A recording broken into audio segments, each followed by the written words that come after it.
I think that's an interesting thing. This one piece will make 52 layers. Watch on mobile devices or the big screen, all for free. No subscription required. Download Veely now.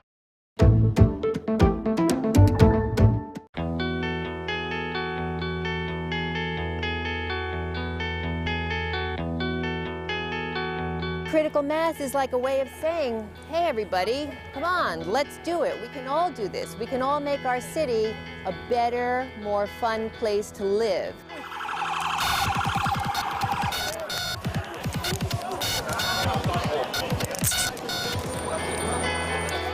If you ride with a bunch of other people, it feels good.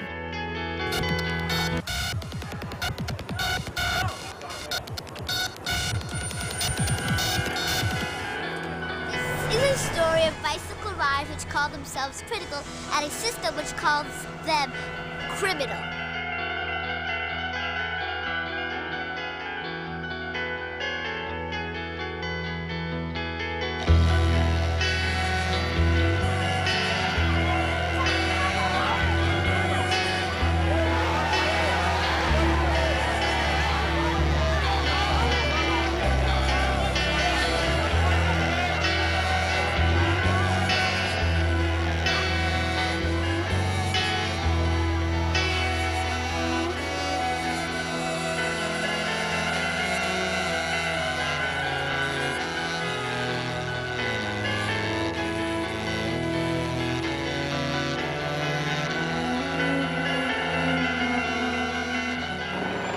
Out every month, or is this just this month?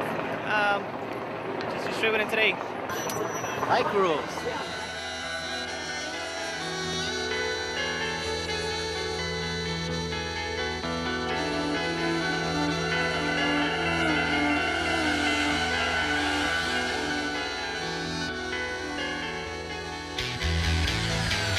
On the last Friday of every month, we meet at 7 o'clock at Union Square, and we take to the streets and we ride. This is critical mass, and it's just very cool to be able to exercise democracy. This is what democracy looks like.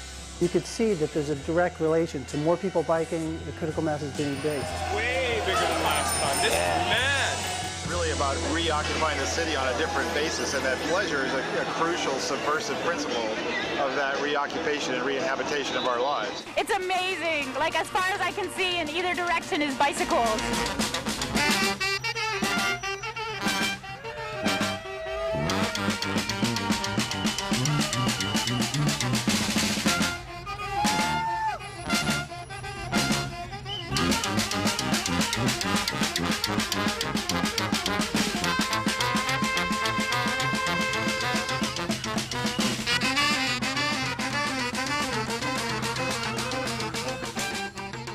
When you're riding your bicycle, it's an amazing thing. You really feel the connection between like what you do and how it affects everything else, and you really almost, without even realizing it, become very environmentally aware. Nothing here is for sale. We're not even welcome to sell anything here. It's all about just coming together with a bunch of other people, moving through the streets. You're mobile, you're in motion the whole time, and you don't know what's going to happen. It's actually open-ended, and you cannot predict what is going to happen at any given moment in critical mass.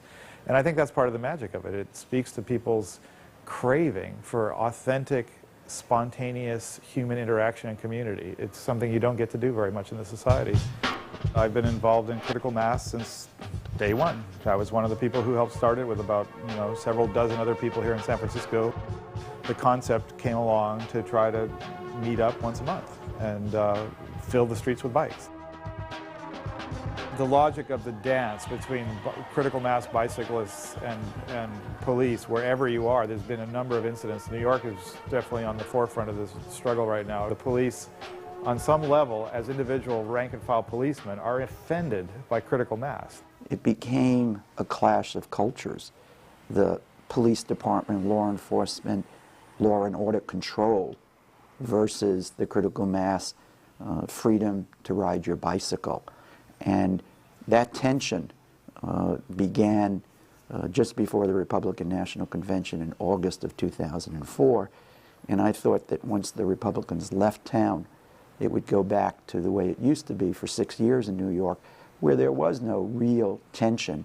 There weren't mass arrests or anything, and there was none of this seizing of the bicycles.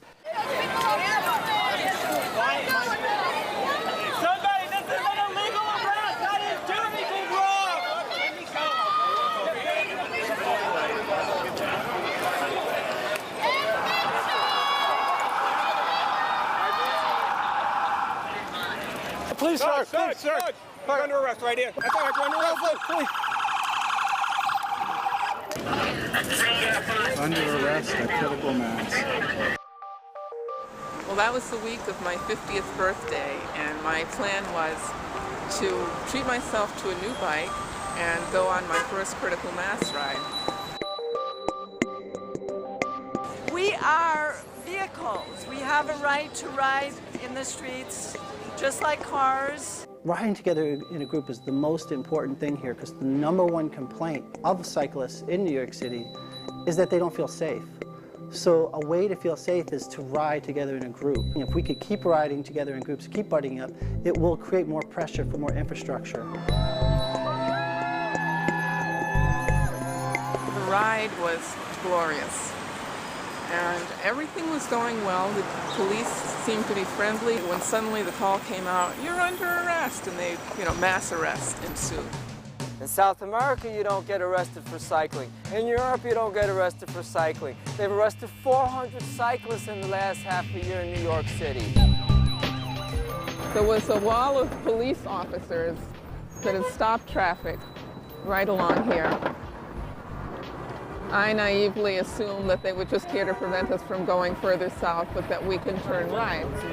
So I coasted up further toward the wall of officers, and then suddenly, out of the blue, they descended on us, and we were all out under arrest. There was one police officer grabbing my arm and telling me, drop the bike, drop the bike. Why are people getting arrested? For breaking the law. And a lot of times the police don't understand what we're doing. They think we're just blocking traffic. So we're trying to tell them we're not demonstrating, we're celebrating what the streets could look like. You hear that?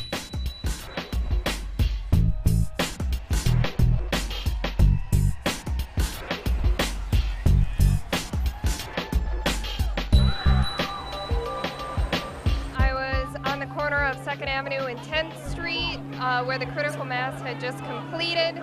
The police came with a line of motorcycles and they started pushing the bikes, and the bikers started pushing back. There was a man who was trapped under his bike, and the police all grabbed him at once. One police officer violently pushed his face into the ground and put his knee on the person's neck. The other police officers quickly were shouting to get back as everybody was chanting, let him go, let him go. The police started taking out their batons and swinging them at the protesters. The protesters were chanting, the whole world is watching. One police officer took out his pepper spray and said, get back or you're all going to get sprayed. So as soon as they hit, a lot of people started running down here to come into the front gate. Now we were aware of the potential for the police to follow them in. So we had alerted people in the church to basically lock up. It's a clear attempt to intimidate through open brutality, or what I refer to as tactical brutality, because this is not something that spontaneously takes place with police. They're instructed.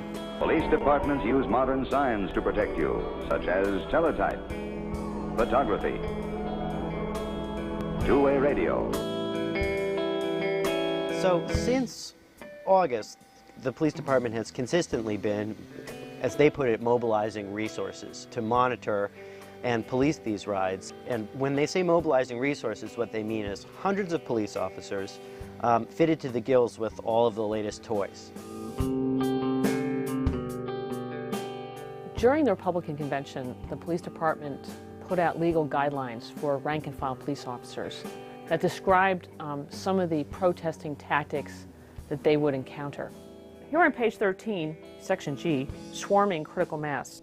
It says that critical mass is the obstruction of public thoroughfares and transportation by protest crowds, street theater, bicycle groups, marching bands, or by improvised barricades, which doesn't seem exactly correct.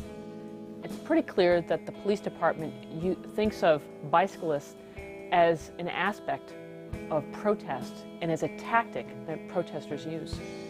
Do you know why you're being arrested? I don't know.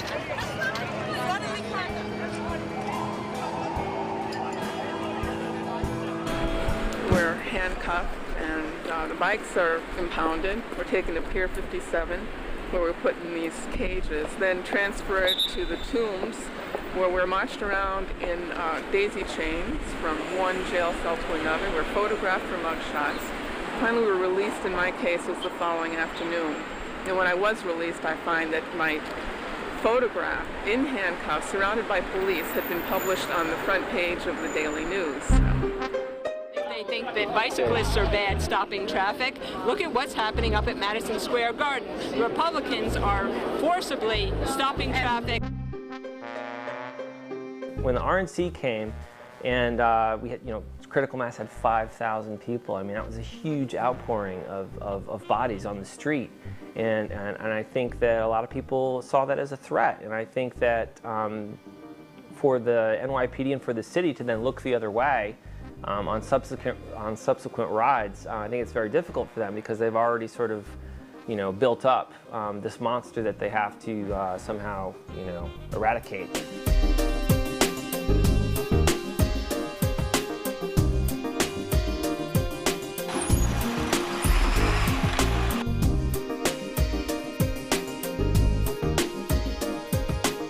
Bray is Rebecca Bray, who's one of 5 people who rode their bikes on September 24th, 2005, and had their bikes seized by the police department and came to us and asked us to represent them in a lawsuit.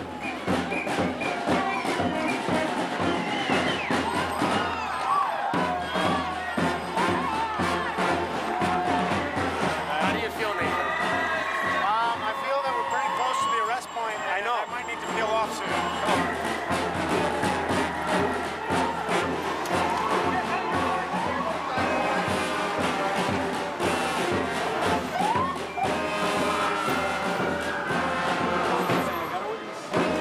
The more I heard the stories of what happened that night, it appeared to me that what the police were doing was unnecessarily asserting their power, their authority over critical mass bike riders and punishing them. I locked up my bike, realizing that it was the only way that I was going to get out without being arrested. Then I looked behind me and there was a police officer with this huge power saw, revving it up. It was like the chainsaw sound.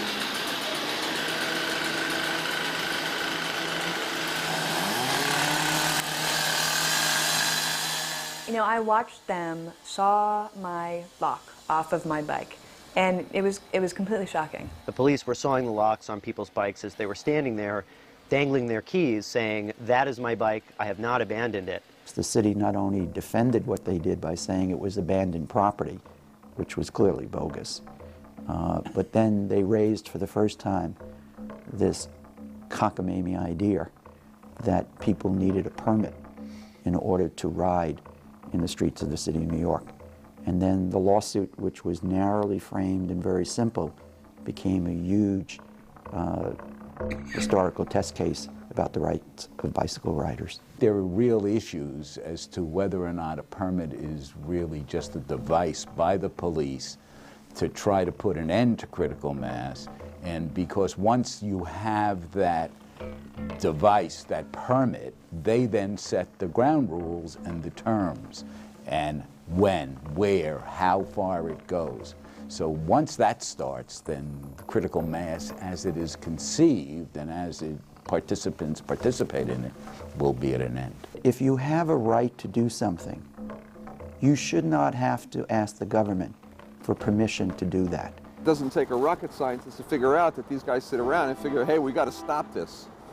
They had to stop the band shell from being a place of free speech back some years ago, so they demolished it. They had to stop spontaneous marches from taking place, so they put permits on everything and put fee. You have to pay a fee to get a permit, and this, that, and the other thing. They are trying through every means to limit our ability to dissent. If these guys, apply for the route and stuff like that, they can do whatever. Well, they don't want to go that route. That's the thing. But the peaceable people probably don't come anymore because of what's going on. They used to come with bicycles with the seats on, with their kids and stuff. Right. You don't want to bring your kids to the circus. I mean, this is ridiculous. They've been riding for 10 years, never a problem.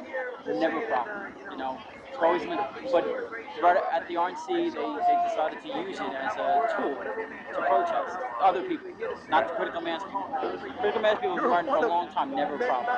Very peaceably, obey the rules, do what they got to do, and then they were infiltrated by the ACLU and other groups, and they turned it into, now it's become a political protest. Do you think it could ever go back? Like, how could they go backwards and get the police off their back? And now it's become this. It's become an anarchist group. So.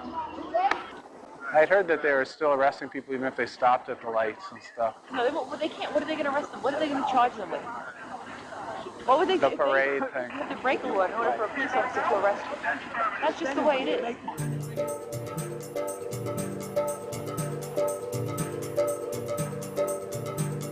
I think they're going to let the cars through, and they've been refusing to let the bicycles go where pedestrians go.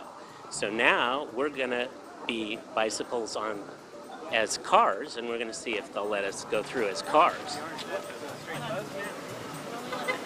You won't let bicycles through as pedestrians, and you won't let us through as cars. What's the deal? I'm on my bicycle, I'm riding in the street, and I can't go through. You're letting cars through and not bicycles. You're gonna have to turn around and go that way, sir. I can't. It's a one-way street. I mean, go right around here. You're asking me to break the law. No, you're blocking a crossing. Cross over this way if you'd like to leave. It's open right over here. You're the assistant chief? Yes, sir. Could you tell me why I can't? Sir. Am I a...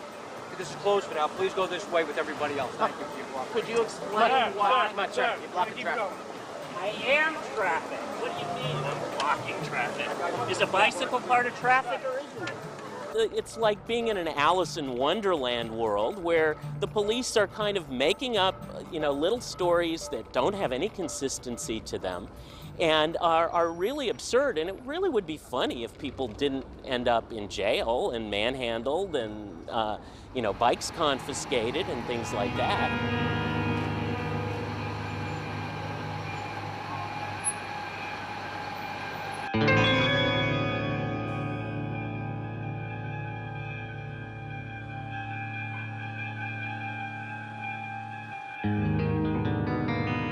Anyone that's organizing progressive political activity in New York knows they have to deal with the tactics of the police, which really tend to be based on clearing the streets at all costs and then dealing with any legal ramifications later on in the court system. And that essentially leads to your First Amendment rights meaning pretty much nothing in the streets in certain circumstances. What's your name and badge number? What's your name and badge? Are you a New York City police officer? Are you a New York City police officer? The Civil Liberties Union and other civil rights and civil liberties organizations in 1985 reached an agreement with the police department in a case called Handshoe versus the City of New York, where the only time that the police could turn on their video cameras is when a citizen was engaged in criminal activity, about to engage in, or threatening to engage it. In any other instance, they could not do it, and it was particularly done to protect the identity of people engaged in First Amendment activity. I just want to make sure that everyone's aware. We try to give out information. That's part of it. They're filming myself and my crew. Sir, they're not filming you. They're filming us. Why don't you get him? Sorry. Met him before? It's ridiculous. The police and the government should not have the right to document citizens engaged in peaceful activity. They have a right to document when people are breaking the law. Recently there's been circulating on the internet and on some of the local news channels, there has been some clips from some of that surveillance from the August 27th ride. And so while mass arrests were going on, a police copter hovers overhead, and it is outfitted with infrared vision. It can see things in the dark. And instead of watching what was going on the street, whomever was operating that kept going to this couple who were making out on a rooftop. And it wasn't just for like a second and then, back to the action. I mean, it was real surveillance. That obviously serves no legitimate governmental objective. There's no law enforcement purpose I could even vaguely imagine, that you could rationally relate to that kind of conduct. Confronted about it, the police department took, 24 hours to think about it and then had no comment. I mean, they just couldn't come up with, I interpret that to mean they couldn't come up with a means of justifying it.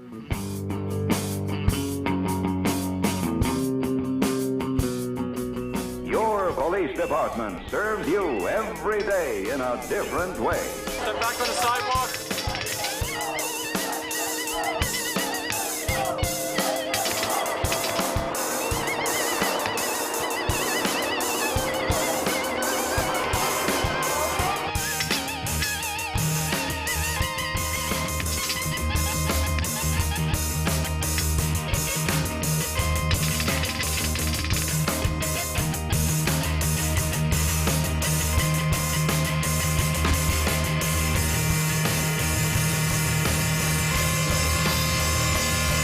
Bicyclists that I saw were given their Miranda rights, and I heard no order to disperse. They should have more space on the streets to be able to ride. It's hard enough as it is to get from one place to another. Why not have a bike?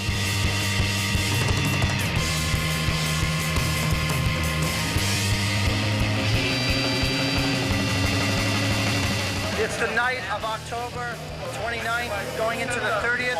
We're at the Time's Up environmental space on 49 East Houston Street, New York City. Today we had the critical mass bike ride. We had a federal judge trying to protect us with the permit rule. We had a small party at the space. By about 11:30 or so, there had been several undercover cops, including a Lieutenant Finale, wearing this Redskins jersey. She had sort of come into the party very definitely undercover, no badge showing, and apparently she had sent a distress signal. I don't know why she would have. If she were inside the party, she would have just seen people dancing and having a good time.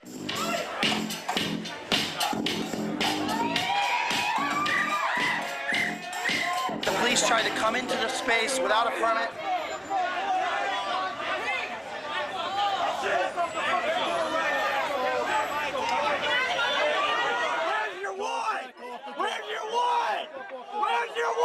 We were able to hold the doors back.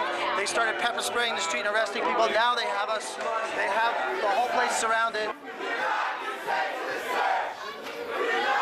They picked up this one woman. They took her camera. They were trying to wrench it out of her hand, and she ended up having damage to her wrist from, and they completely destroyed her video camera. It was actually Lieutenant Finale who came at her and smacked the camera out of her hand.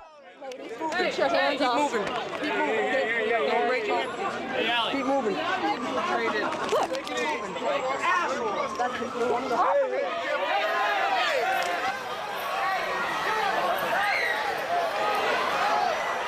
What happened to your hand? They were trying to get my camera out of it, so they were hitting it repeatedly to get me to release the camera. What is it all about? I don't know. It's about people trying to show that they're in control, I guess. Two different crowds, two different mentalities. Right. All I saw was the people dancing. People were dancing and the cops just showed up. Man, and it was crazy. I have no idea. I'm trying to get my work up to go home. Yeah. They called Norman Siegel and woke him up, and he came down and... Okay, this is Norman Siegel. He's our lawyer. Listen, let's do this in a really orderly fashion. We were able to get people out. Eventually, we ended whatever this standoff was. Yeah. As people were leaving and going and getting their bikes off of the Puck Building fence, the police at one point, they pull out a saw and cut a couple bikes off of the Puck Building.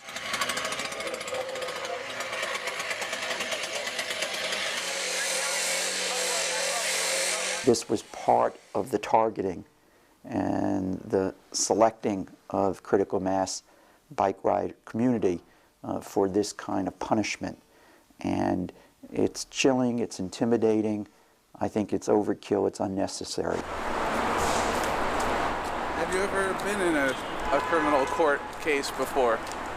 No, I haven't even been a juror on a criminal court case. The whole process is very much political. The fact that I'm going to court and I don't know what's going to happen, and it's, March is how many? It's 7 months or 8 months after my arrest. It's like the punishment is the process. I didn't have any special fear of police officers or suspicion of them or paranoia or thinking that somehow they were working for the other side. You know, I thought that they were as much a victim of the system as I was. But now, I just don't feel so trusting at all. It's really up to the broader public to know and to understand what's going on out there, and for a consensus to be developed about how these types of events should be policed. Just crazy things are going on to stop a few people from biking. But if you could see what they did with the community gardens, they spent just as much money.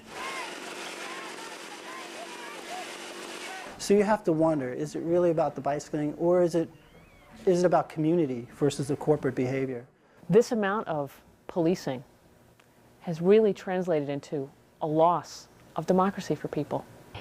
It is dangerous and illegal to ride a bicycle in a procession on the public streets within New York City. The police department has always sent, a certain amount of police officers on bikes or scooters. They go up along the sides and, cork and facilitate the ride as it goes. And it seems to me that, that doesn't cost nearly as much money as the way they're cracking down now. And it kept everyone safe for years, so why can't it continue to keep them safe?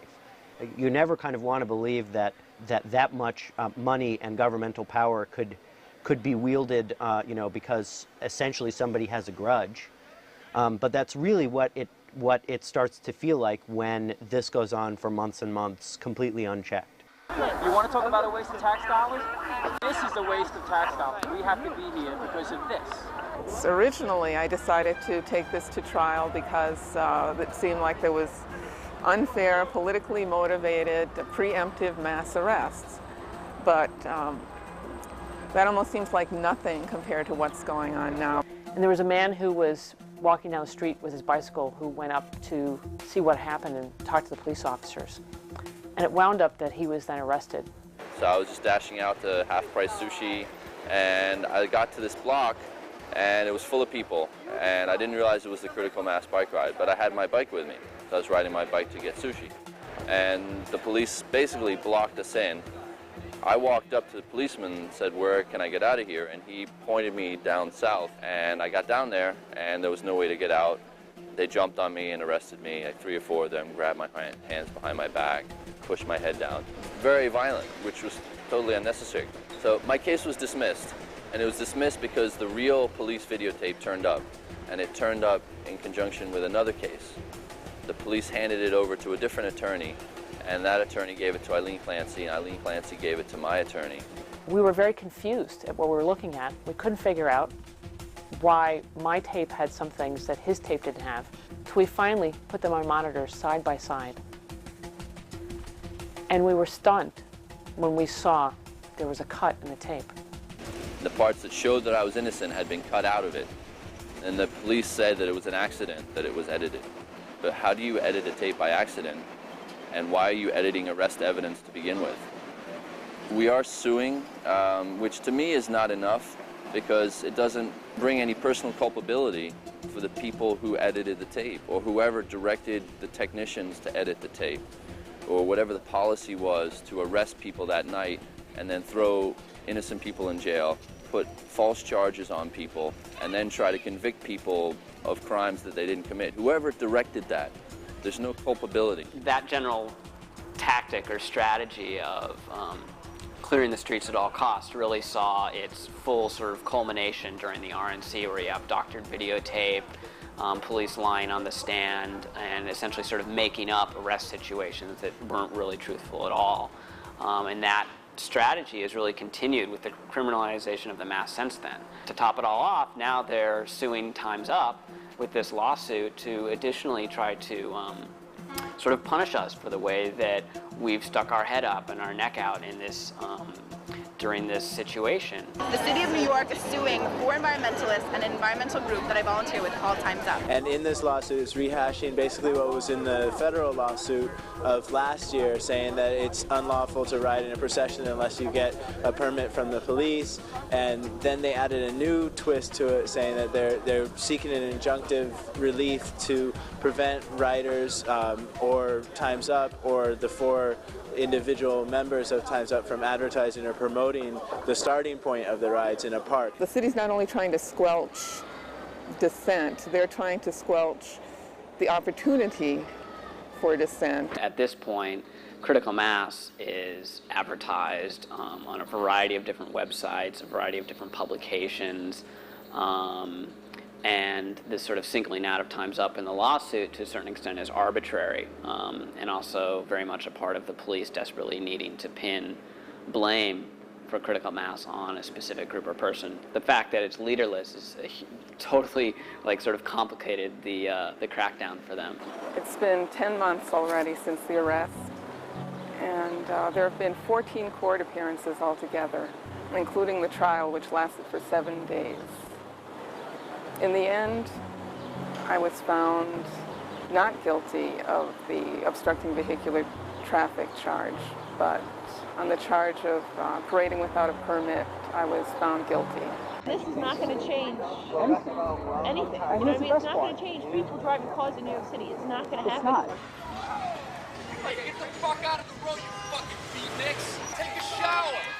All these people doing something so beautiful when so many people prefer to transport themselves in such a toxic manner. Cars are such a big item. Everybody's trying to get a new SUV every year or some kind of status symbol. So it's very difficult. People see a bicyclist as a poor person or just not a good sign for a progressive city.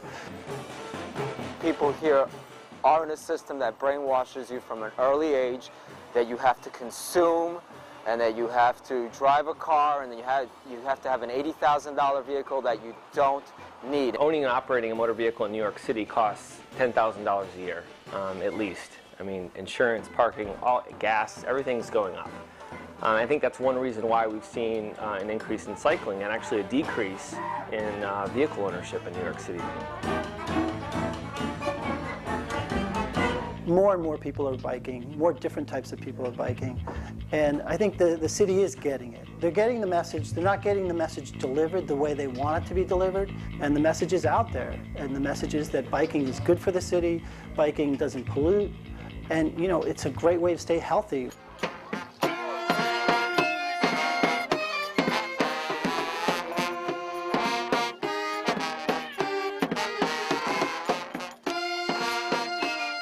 The critical mass people have been very effective, and as I said, at breaking through the straitjacket of fear that people are living under these days for a whole host of reasons, but most specifically, you know, the likelihood of being brutalized by police. I mean, from the police perspective, they desperately want to stop the mass, and they haven't been able to.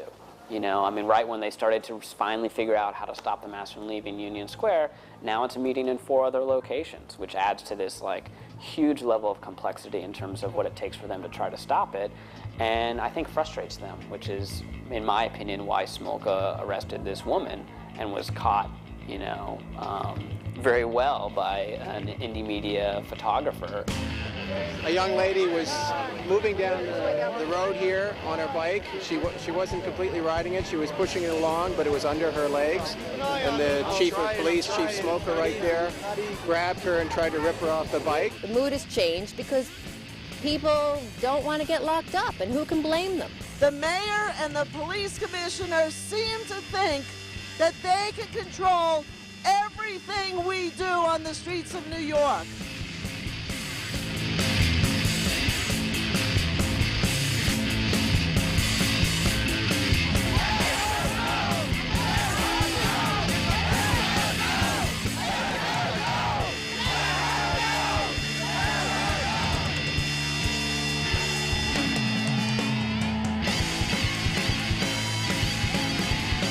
This is the 12th anniversary of New York's critical mass, and I think New York was the third critical mass to be created, and it's not going to end now. It's going to keep going.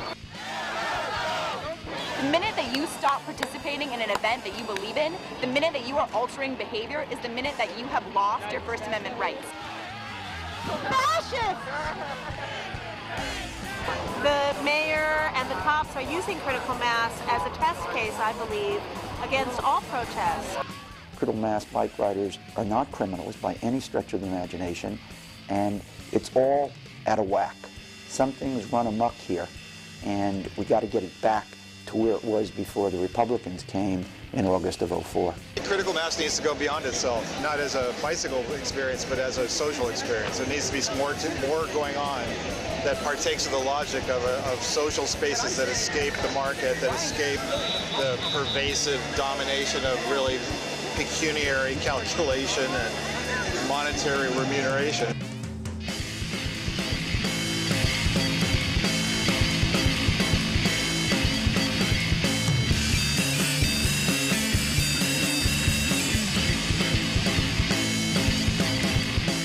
Back of a paddy wagon.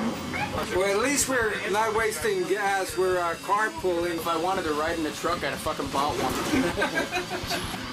I have a case pending. Did you take an ACD?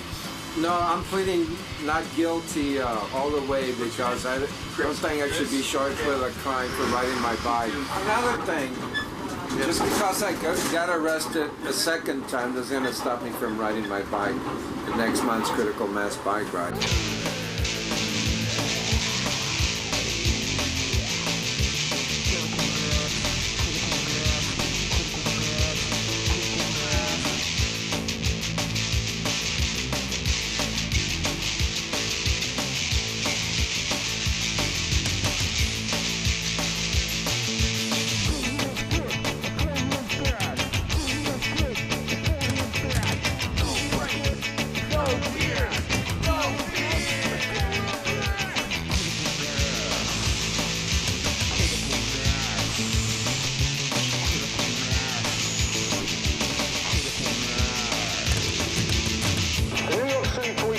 Requires your cooperation in complying with the law and protecting the public from harm.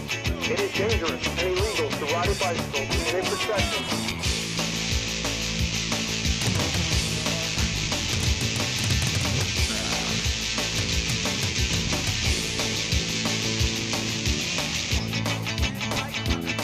No permit. No permit. No permit.